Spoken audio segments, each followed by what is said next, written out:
We've just mentioned funding, but just as important as funding is obviously the lack of adequate facilities and access to adequate facilities.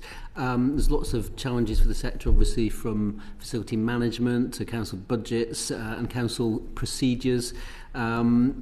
Just can I ask each of you in turn what you think are the solutions to some of those challenges? I mean, Sarah, in particular, you mentioned how important the small grassroots groups are. Certainly in my constituency in Rochdale, there's a group called the Bangladeshi Arts and Sports Association that does fantastic work doing exactly what you say, getting those disadvantaged groups, those underrepresented groups into things like football, and yet they face lots and lots of barriers in terms of facilities. What do you think would be the best solutions? Yeah, I mean, I'm probably stating the obvious when I say that the issues are twofold. One, availability, and secondly is affordability.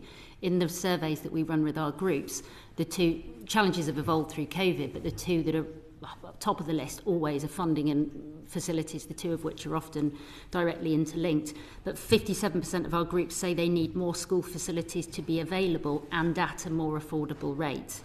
The issue that we have so I guess it's how do we through various mechanisms at local authority level entice schools who have the facilities to be open after school hours. There are, as I understand it, really about 50% of secondary schools that don't utilise the facilities after hours, but where they are being utilised, there is a massive competition for inventory, and often the better financed venues, generally football, are securing those venues at the expense of those putting vital provisions for the deprived and underserved communities. So where the provisions are being utilised, local authorities, we would look and hope that they could find a way of managing the demand, and essentially a solution to that could be subsidising schools and leisure facilities to prevent the facilities from always going to the highest bidder.